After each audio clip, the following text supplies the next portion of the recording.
Class में हम लोगों ने रदरफोर्ड के एटॉमिक मॉडल के दो ड्रॉबैक के बारे में स्टडी किया था। रदरफोर्ड के एटॉमिक मॉडल में जो दो ड्रॉबैक था उसके एक्सप्लेनेशन के लिए रदरफोर्ड ने नील्स बोर को इनवाइट किया था। नील्स बोर जूनियर थे, लेकिन रदरफोर्ड ने इनको इनवाइट किया इन दोनों के एक्सप्लेनेशन के लिए और अपना लैब उन्हें दे दिया। उस लैब में यानी रदरफोर्ड के लैब में नील्स बोर ने एक्सपेरिमेंट किया और एक्सपेरिमेंट करने के बाद उन्होंने एटम्स के बारे में कुछ बातें बताई और रदरफोर्ड के दोनों ड्रॉबैक का एक्सप्लेनेशन किया। तो इसे कहा जाता है नील्स बोर का एटॉमिक मॉडल, और नील्स बोर के एटॉमिक मॉडल को मॉडर्न एटॉमिक मॉडल भी कहते हैं। तो नील्स बोर के एटॉमिक मॉडल में सबसे पहला जो पॉइंट उन्होंने बतलाया आफ्टर द एक्सपेरिमेंट, तो उसमें सबसे पहली बात उनकी ये थी कि किसी भी एटम में इलेक्ट्रॉन न्यूक्लियस के चारों ओर सर्कुलर पाथ पर रिवॉल्व करता है और ये रिवॉल्व करता हुआ इलेक्ट्रॉन एनर्जी का इमिशन नहीं करता है, यानी रेडिएशन के फॉर्म में एनर्जी नहीं निकलता है इलेक्ट्रॉन से, और एनर्जी के नहीं निकलने के कारण इलेक्ट्रॉन सर्कुलर पाथ पर रिवॉल्व करते ही रहता है, स्मॉलर पाथ पर रिवॉल्व करते हुए जाकर न्यूक्लियस से टकराता नहीं है। तो इस तरीके से उनका ये कहना था कि इलेक्ट्रॉन किसी भी एटम में इलेक्ट्रॉन न्यूक्लियस के चारों ओर रिवॉल्व करता है सर्कुलर पाथ पर, और वो रिवॉल्व करता हुआ इलेक्ट्रॉन एनर्जी का इमिशन नहीं करता है, और इन सर्कुलर पाथ को वो ऑर्बिट कहते थे, यानी ये स्टेबल ऑर्बिट होता है। और ऑर्बिट को इंडिकेट किया जाता है एन से। तो n बराबर 1 का मतलब हो गया फर्स्ट ऑर्बिट यानी फर्स्ट सर्कुलर पाथ, और इसी को ग्राउंड स्टेट भी कहते हैं। यहाँ पे याद रखने की चीज है कि फर्स्ट ऑर्बिट को ही ग्राउंड स्टेट भी, इलेक्ट्रॉन का ग्राउंड स्टेट भी कहते हैं। n बराबर 2 का मतलब सेकेंड ऑर्बिट, n बराबर 3 का मतलब थर्ड ऑर्बिट, n बराबर 4, 5 इसी तरीके से आगे का ऑर्बिट हम लोग लेंगे। तो इस तरह से ये इनका पहला पॉइंट था, पहली बात इन्होंने बताई। दूसरा बात इन्होंने ये बतलाया कि इलेक्ट्रॉन उन्हीं सर्कुलर ऑर्बिट में रिवॉल्व करता है जिसमें उसका एंगुलर मोमेंटम h/2 पाई के इंटीग्रल मल्टीपल के बराबर होता है, जहाँ n is the integer number है 1 2 3। यानी कि इलेक्ट्रॉन का एंगुलर मोमेंटम, इलेक्ट्रॉन देखिए जगह बहुत सारी है, यहाँ पर भी जगह है घूमने का, यहाँ पर भी घूम सकता है, यहाँ पर भी रिवॉल्व कर सकता है, यहाँ पर भी रिवॉल्व कर सकता है, लेकिन कहीं पे भी रिवॉल्व करना शुरू कर दे इलेक्ट्रॉन, ऐसा नहीं है, बल्कि इलेक्ट्रॉन वैसे ही सर्कुलर ऑर्बिट में रिवॉल्व करता है, सर्कुलर पाथ पर रिवॉल्व करता है, जिसमें उसका यानी इलेक्ट्रॉन का एंगुलर मोमेंटम वो h/2 पाई के इंटीग्रल मल्टीपल के बराबर होता है। h/2 पाई को n से मल्टीप्लाई करेंगे, इसी को कहेंगे कि h/2 पाई के इंटीग्रल मल्टीपल के बराबर होता है। और एंगुलर मोमेंटम को हम लोग इंडिकेट करते हैं L से, तो L बराबर nh/2 पाई। अब देखिए जहाँ n is the integer 1 2 3 4, n equal to 1 का मतलब फर्स्ट ऑर्बिट, 2 का मतलब सेकेंड ऑर्बिट, थर्ड ऑर्बिट, जहाँ h इक्वल टू क्या है, प्लांक्स कांस्टेंट है। अब आगे हम लोग क्या जानते हैं कि एंगुलर मोमेंटम होता है किसी भी ऑब्जेक्ट के मास और उसके एंगुलर वेलोसिटी के मल्टीपल को कहा जाता है एंगुलर मोमेंटम। किसी भी ऑब्जेक्ट के मास और उसके एंगुलर वेलोसिटी को कहा जाता है एंगुलर मोमेंटम।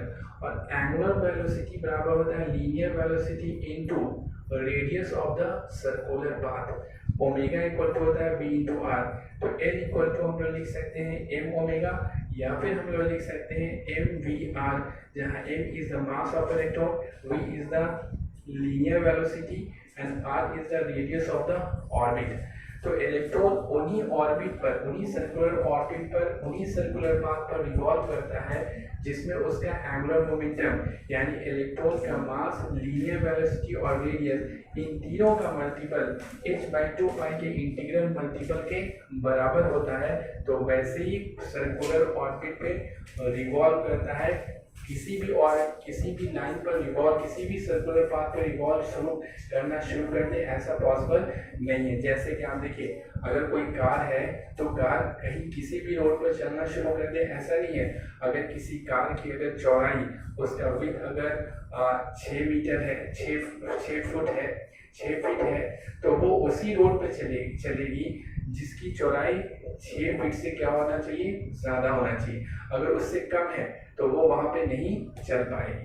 तो इसी तरीके से हम लोग यहाँ पे देख सकते हैं कि इलेक्ट्रॉन उन्हीं ऑर्बिट में रिवॉल्व करता है, वैसे ही सर्कुलर ऑर्बिट में रिवॉल्व करता है जिसका उसका एंगुलर मोमेंटम यानी कि मास, लीनियर वेलोसिटी और रेडियस का मल्टीपल h/2 के इंटीग्रल मल्टीपल के बराबर होता है। तीसरी बात उन्होंने ये कहा कि इलेक्ट्रॉन को जब एनर्जी दिया जाता है तो इलेक्ट्रॉन एनर्जी को एब्जॉर्ब करता है। जब बाहर से एनर्जी इलेक्ट्रॉन को मिलता है तो इलेक्ट्रॉन एनर्जी को एब्जॉर्ब करता है और लोअर ऑर्बिट से अपर ऑर्बिट में चला जाता है, नीचे वाले ऑर्बिट से ऊपर वाले ऑर्बिट में चला जाता है। थोड़ी देर ये यहाँ रहता है और उसके बाद फिर वो वापस लोअर ऑर्बिट में चला आता है। यानी कि इसको कहेंगे, अगर इलेक्ट्रॉन यहाँ पर है तो एनर्जी लेने के बाद इलेक्ट्रॉन जंप करके यहाँ चला जाता है, यानी अपर वाले ऑर्बिट में चला जाता है। थोड़ी देर इलेक्ट्रॉन यहाँ रहता है और फिर वापस ये लोअर ऑर्बिट में चला आता है और यह रिटर्न होता हुआ इलेक्ट्रॉन, वापस आता हुआ इलेक्ट्रॉन एक्स्ट्रा एनर्जी को रेडिएशन के रूप में या फोटोन के रूप में इमिट कर देता है। एक्स्ट्रा एनर्जी को इमिट कर देता है, फोटोन के रूप में इमिट कर देता है। जैसे देखिए, जैसे कि आप ऐसे समझ सकते हैं कि आप घर में हैं, अब आपको एक्स्ट्रा पैसा मिल गया, तो जैसे ही आपके पॉकेट में पैसा आएगा तो अब आप घर में रहने का मन नहीं करेगा, आप कहाँ, बाजार में जंप कर जाएंगे, यानी बाजार चले जाएंगे। बाजार जाएंगे, वहाँ घूमेंगे। जब आप वापस घर आने लगेंगे तो आपको रास्ते में चाट मिलेगा तो आप चाट खाएंगे, पकौड़ा मिलेगा पकौड़ा खाएंगे, समोसा मिलेगा samosa.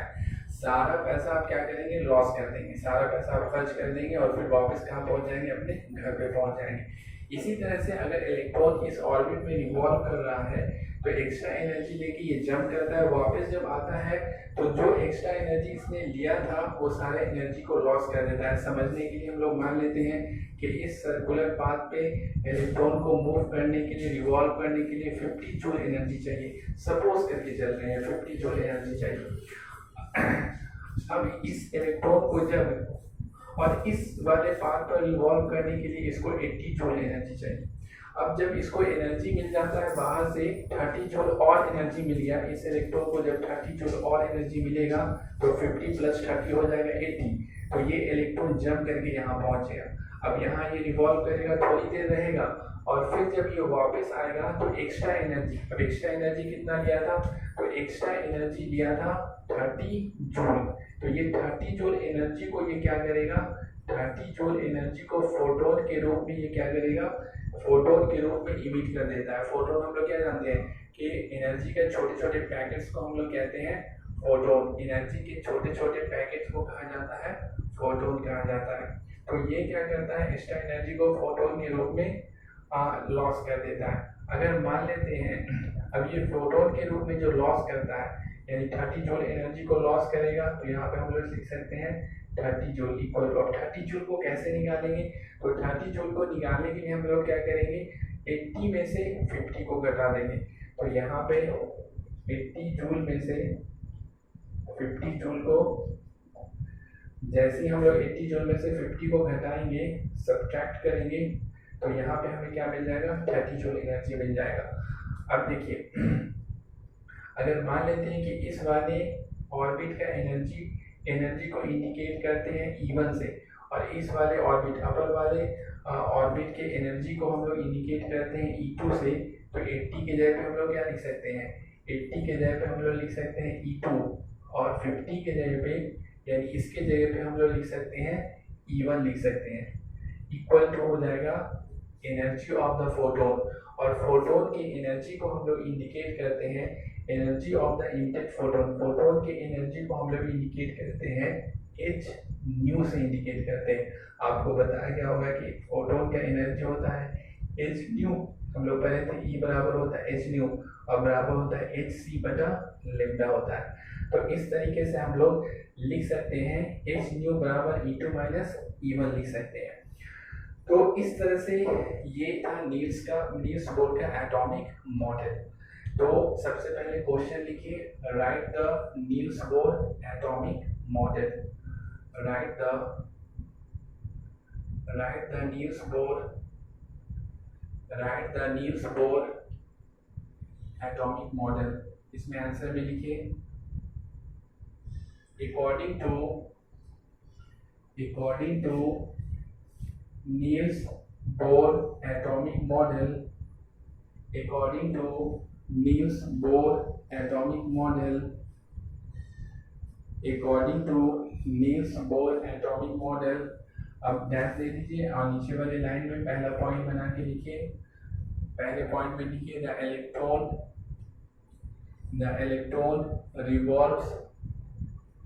electron revolves around the nucleus, the electron revolves around the nucleus in the certain stable orbit,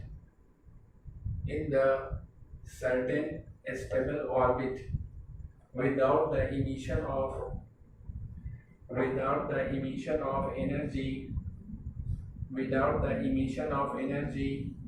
in the form of radiation,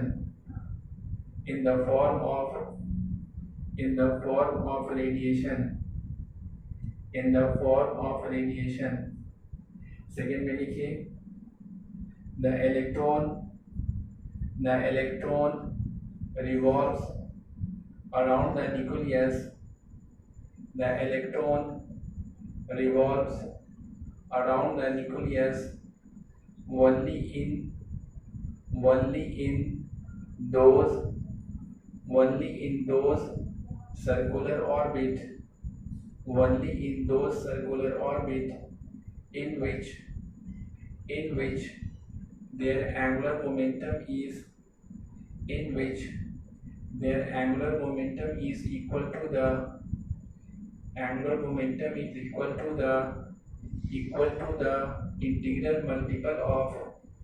integral multiple of h by 2 pi।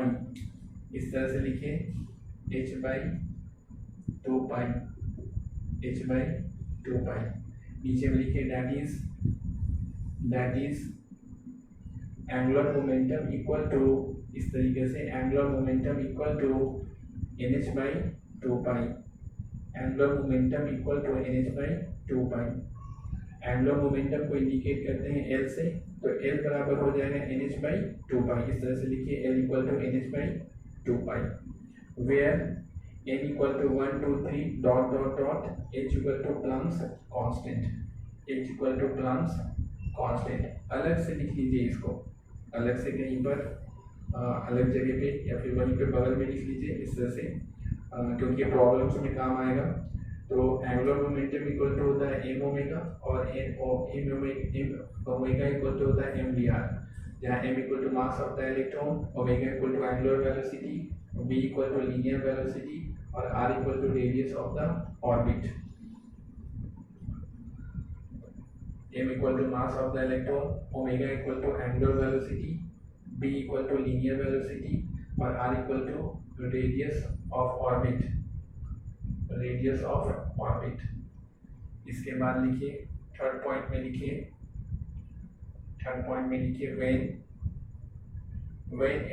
when energy is given to the electron, then it jumps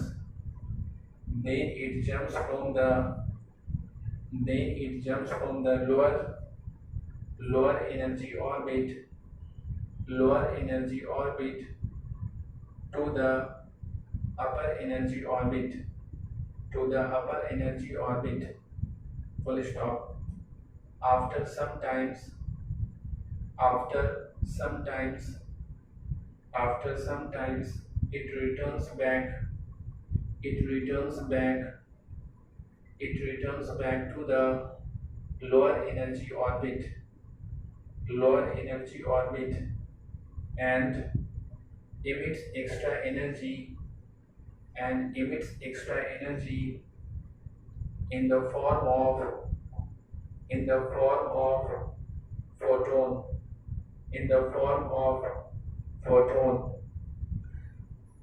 comma दीजिए और लिखिए whose energy is, whose energy is equal to the, whose energy is equal to the difference of energy, difference of energy between the, difference of energy between the higher orbit, higher orbit and the lower orbit, higher orbit and the lower orbit.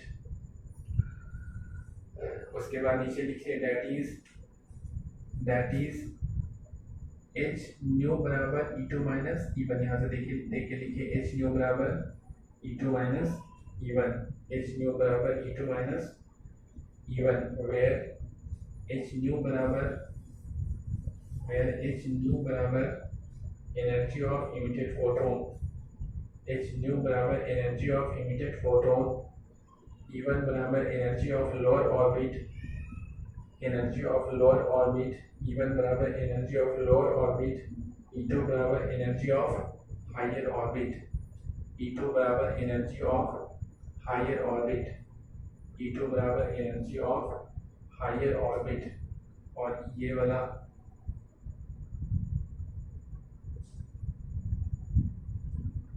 Figure draw करना है।